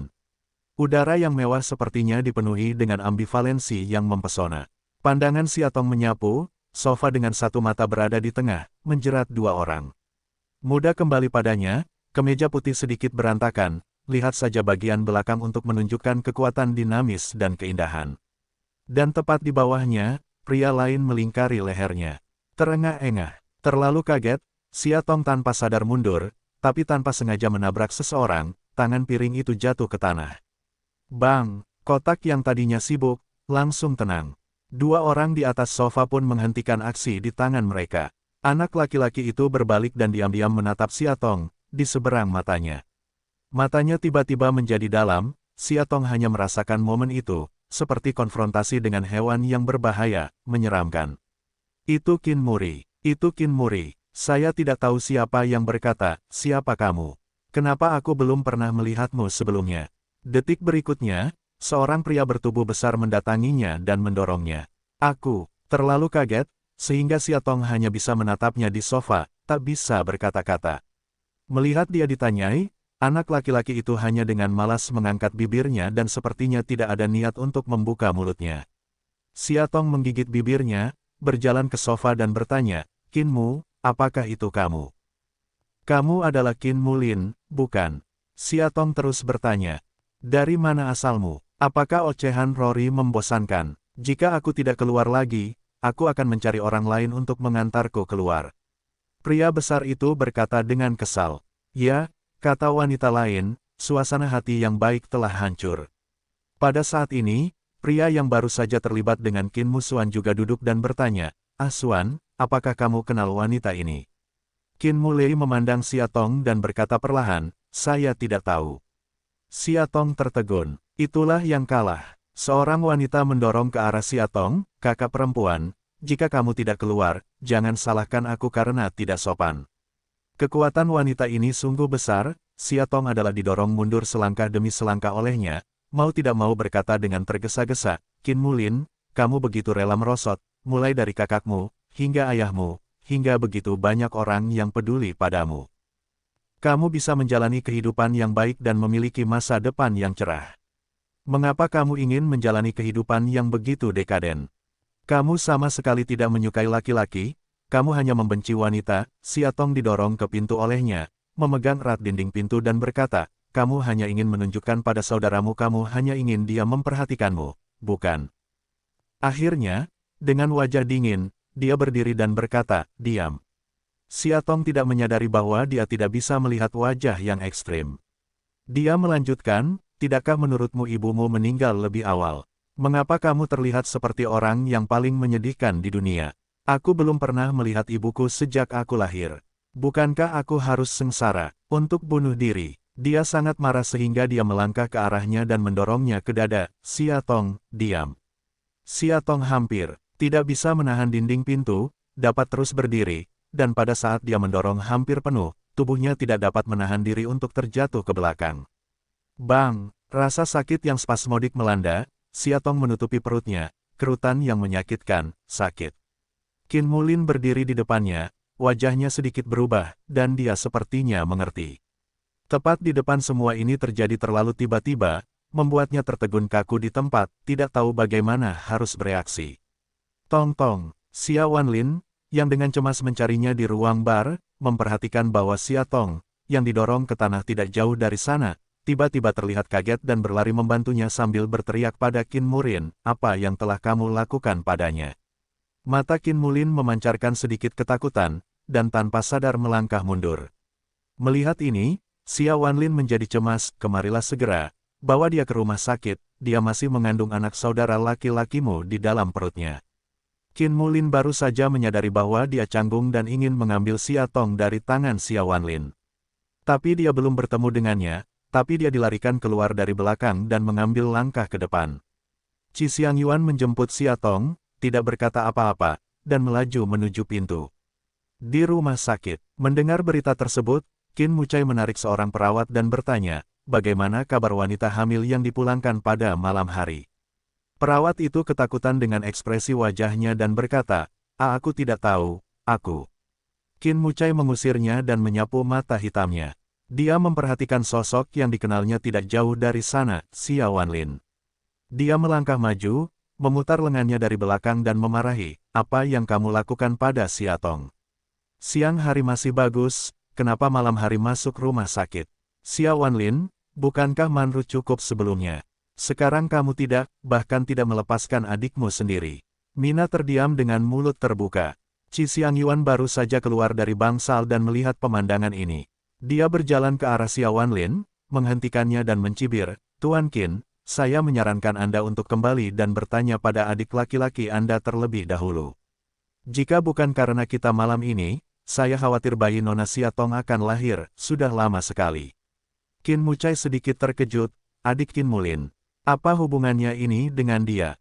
Qi Xiangyuan menjelaskan, dialah yang mendorong Nona Xia Tong ke tanah saat Wan Lin dan saya pergi. Tangan Qin Mucai tiba-tiba mengendur. Bagaimana mungkin? Berjalan ke pintu bangsal, Qin Muchou berhenti dan mendorong pintu hingga terbuka. Saat ini Xia Tong juga baru saja bangun, berjuang untuk duduk, dia meletakkan bantal untuknya. Terima kasih, kata Xia Tong. Setelah semua ini, Qin Mucai berdiri di samping tempat tidurnya, menatapnya dan tidak berbicara. Di bawah tatapan matanya yang terlalu tajam, Xia Tong tidak bisa menahan diri untuk memalingkan muka. Apakah kamu tidak punya sesuatu untuk dijelaskan kepadaku? Dia berkata. Melihat dia tidak berbicara, dia meremas bahunya dengan marah, apa yang terjadi padamu dan Qin Musuan di malam hari. Siatong memandangnya, sedikit malu. Dia tidak ingin mengatakannya, tapi dia tidak berani mengatakannya. Dia tidak yakin badai macam apa yang akan dia timbulkan di keluarga Qin ketika dia mengatakan yang sebenarnya. Setelah beberapa saat, dia tidak menjawab pertanyaan, Qin Muli di mana sekarang? Jangan mengubah topik pembicaraan. Mata biru gelapnya, memancarkan aliran samar, jernih, teliti, sedikit cemberut, jatuh menimpanya, memaksanya menundukkan kepalanya. Qin Muci, ada beberapa hal. Aku belum bisa mengatakannya, katanya. Dia terkekeh, seperti gumaman yang mengejek diri sendiri, aku belum bisa mengatakannya. Lalu diam-diam, melepaskan tangan yang memegang bahunya. Siatong hanya menghela nafas lega, tapi dia mengambil cangkir porselen di lemari kepala dan membantingnya ke tanah. Hanya mendengar suara gemetar bumi berdering, Siatong Zeng berlari mengangkat kepalanya, menatap matanya yang dingin.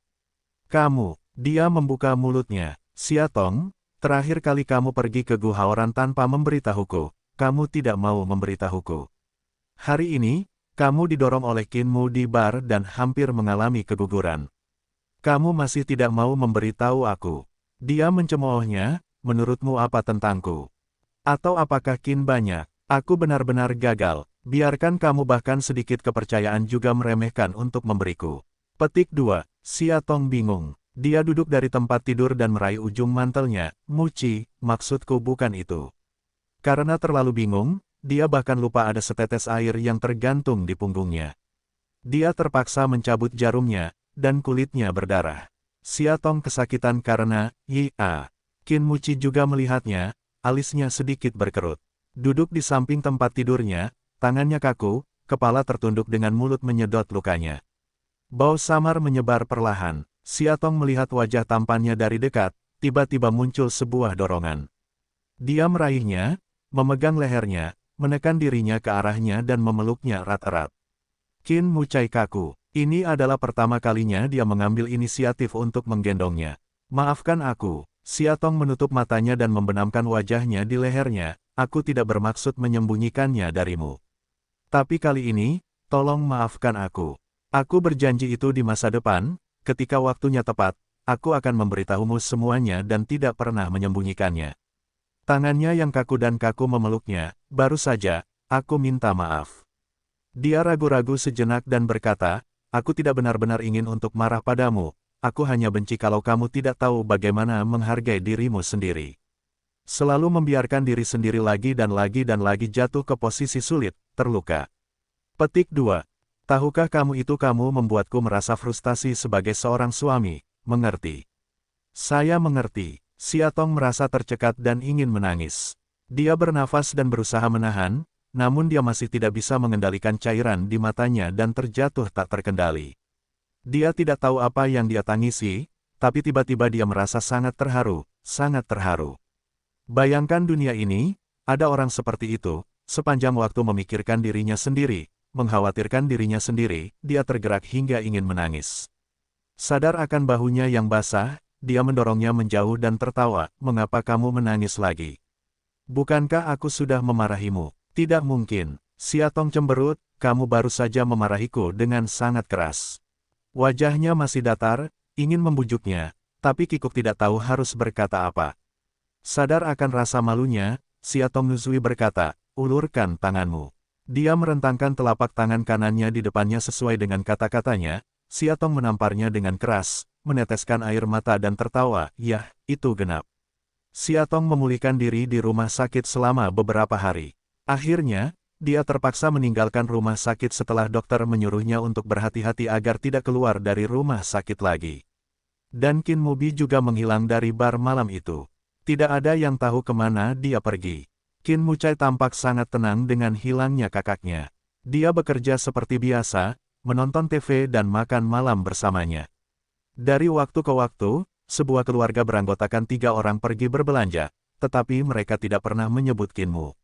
Bahkan si Guai, yang jarang pulang ke rumah di akhir pekan, selalu bertanya dengan aneh, di mana pria tampan itu. Sayang, aku sudah berhari-hari tidak melihatnya. Setiap kali Siatong ditanya, dia merasa malu. Suatu malam, Siatong akhirnya bertanya pada Qin Mucai. Dia memeluknya, wajahnya acuh tak acuh, siapa yang tahu di mana. Aku sudah mencari kemana-mana, tapi aku tidak bisa menemukannya. Dia dulu suka memainkan permainan menghilang. Jangan khawatir tentang, ketika Siatong ingin bertanya lagi, dia melihat ketidaksabaran di wajahnya, yang hanya bisa menekan rasa penasarannya. Ketika Kaisar naik ke lantai 21, Qin Mucai selesai membaca rencana peluncuran, seri jam saku mewah, dan berkata, Departemen Perencanaan telah melakukan pekerjaan dengan baik kali ini, dan semua aspek telah dipertimbangkan dengan sangat hati-hati. Niseng berkata, Menteri Zhou telah berusaha keras untuk melakukannya kali ini. Dia berharap Tiseng berhasil memasuki pasar barang mewah melalui masa ini. Qin Muci berkata sambil tersenyum, memang benar bahwa pejabat baru telah ditunjuk 3 kali. Jika dia melakukannya dengan baik kali ini, saya akan membiarkan dia dipromosikan. Tapi dia juga sedikit mengernyit, masih ada 2 masalah yang harus diselesaikan. Apakah Musao mengacu pada juru bicara dan nama serial? Qin Muci mengangguk, kali ini, penonton produknya adalah wanita berusia antara 20 dan 50 tahun. Wanita sebenarnya adalah makhluk yang paling impulsif. Saya ingin nama seri yang istimewa dan indah, yang dapat membuat mereka memunculkan dorongan paling naluriah pada pandangan pertama. Ni, Seng menyentuh kepalanya, ini kedengarannya agak sulit. Saya bukan seorang wanita, aku benar-benar tidak tahu apa yang mereka inginkan dalam hati mereka. Qin Muci menggelengkan kepalanya sambil tersenyum dan bertanya, ngomong-ngomong, ada apa denganmu mencari juru bicara? Niseng menyerahkan setumpuk data, ini adalah data bintang wanita yang saya pilih dari perusahaan ekonomi besar dan menjadi populer dalam beberapa tahun terakhir. Silakan lihat, saya tidak ingin menjadi populer. Qin Muci menolak, saya ingin wajah baru yang belum pernah muncul di depan umum. Lebih baik memiliki temperamen yang segar. Jangan terburu nafsu, berpenampilan tidak harus cantik, tapi harus sabar, nyaman, dan mudah didekati. Mendengar itu, Niseng berdiri di sana, sepertinya sedang memikirkan sesuatu. Pernahkah Anda memikirkan orang yang cocok? Qin Mu bertanya,